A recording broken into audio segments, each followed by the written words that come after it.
സിക്കിമിൽ സൈനിക ക്യാമ്പിലുണ്ടായ മണ്ണിടിച്ചിലിൽ 3 സൈനികർ മരിച്ചു. 6 സുരക്ഷാ ഉദ്യോഗസ്ഥരെ കാണാതായി. വടക്കൻ സിക്കിമിലെ ചാത്തനിലെ സൈനിക ക്യാമ്പിലാണ് അപകടം. വിവരങ്ങളുമായി സിബി ജോസഫ് ഉണ്ട്.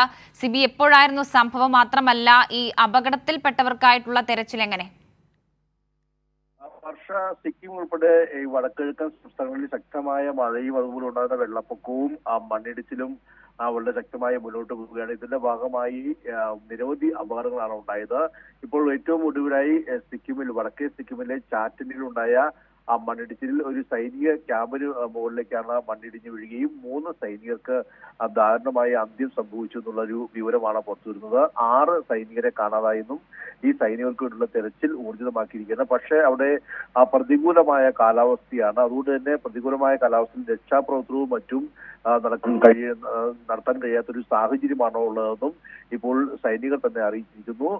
കഴിഞ്ഞ കുറെ ദിവസങ്ങളിലായി അല്ലെങ്കിൽ കഴിഞ്ഞ ഒരാഴ്ചയായി വളരെ വലിയ അതിശക്തമായ മഴയും അതോടൊപ്പം തന്നെ തുടർച്ചയായ മഴയെ തുടർന്ന് വെള്ളപ്പൊക്കവും മണ്ണിടിച്ചിലും പല ഭാഗത്തുമുണ്ട്. ഇത് തുടർന്ന് വിനോദസഞ്ചാരികൾ ഉൾപ്പെടെ എല്ലാ നിലയും സിക്കിമിന്റെ പല ഭാഗത്തും കുടുങ്ങി കിടക്കുന്ന ഒരു സാഹചര്യം ഉണ്ടായിരുന്നു. ഇതിൽ കഴിഞ്ഞ ദിവസം ഒരു ബാച്ച് അല്ലെങ്കിൽ 100ഓളം വരുന്ന സംഘത്തെ രക്ഷപ്പെടുത്തുകയും ചെയ്തു.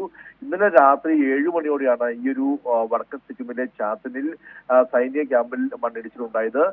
ഇന്നലെ തന്നെ 3 പേരെ കാണാതായിരുന്നു. അവരെ ഇന്ന് രാവിലെയോടെ അവരുടെ മൃതദേഹങ്ങൾ കിട്ടുകയായിരുന്നു. ഇനിയിപ്പോൾ 6 പേരെ കൂടി ഈ ഇതിൽ ഒഴുക്കിൽപ്പെട്ടുപോയ 6 പേരെ കൂടി കാണാതായിട്ടുണ്ട് എന്ന് സൈനികർ തന്നെ വ്യക്തമാക്കുന്നു. ഇപ്പോഴും തെരച്ചിൽ ഊർജിതമാക്കിക്കൊണ്ടിരിക്കുകയാണ്. മറ്റു പല അസം, ത്രിപുര, മണിപ്പൂർ അടക്കമുള്ള മറ്റു പല സംസ്ഥാനങ്ങളിലും ഇത്തരത്തിൽ വലിയ കാലവർഷം തുടർന്ന് വെള്ളപ്പൊക്കം ഭീഷണിയിലാണ്.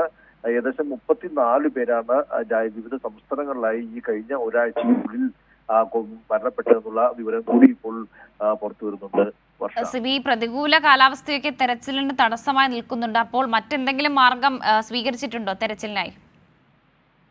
ഇതിൽ പോലീസും സൈന്യവും അതോടൊപ്പം തന്നെ എല്ലാ വനംവകുപ്പ് അടക്കമെല്ലാം തന്നെയും ഏകോപിപ്പിച്ചുകൊണ്ടാണ് ഈ ഒരു ഇത്തരത്തിൽ രക്ഷാപ്രവർത്തനവുമായി മുന്നോട്ട് പോകുന്നത്. പക്ഷേ ശക്തമായ മഴയാണ്. മാത്രമല്ല അവിടുത്തെ ഭൂപ്രകൃതിയും വളരെ ഈ പർവ്വതങ്ങളും മലകളും നിറഞ്ഞ ഭൂപ്രകൃതി കൂടിയാണ്. അതുകൊണ്ട് തന്നെ ഇവിടെ രക്ഷാപ്രവർത്തനം അതീവ വലിയ പ്രതിസന്ധിയാണെന്നുള്ളതാണ് ഇപ്പോൾ ലഭിക്കുന്നവരെങ്കിൽ പോലും മനുഷ്യസാധ്യമായ എല്ലാ സംവിധാനവും ഉപയോഗിച്ചുകൊണ്ടുള്ള രക്ഷാപ്രവർത്തനം ആയി മുന്നോട്ട് പോകുന്നു. ഇന്നിപ്പോൾ കേന്ദ്ര ആഭ്യന്തരമന്ത്രി അമിത്ഷാ സിക്കിമിലെയും മറ്റു രാജ്യങ്ങളെയും സ്ഥിതിഗതികൾ വിലയിരുത്തിയിരുന്നു.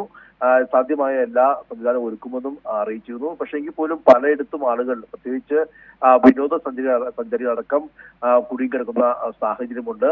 ഇതിൽ കഴിഞ്ഞ ദിവസം നിരവധി ടൂറിസ്റ്റ് വാഹനം 284ലധികം ടൂറിസ്റ്റ് വാഹനങ്ങളും ബൈക്കുകളും അടങ്ങുന്ന ഒരു വാഹന വ്യൂഹം തന്നെ ഇത്തരത്തിൽ ഒഴുകിപ്പോകുന്ന ഒരു സാഹചര്യം ഉണ്ടായി.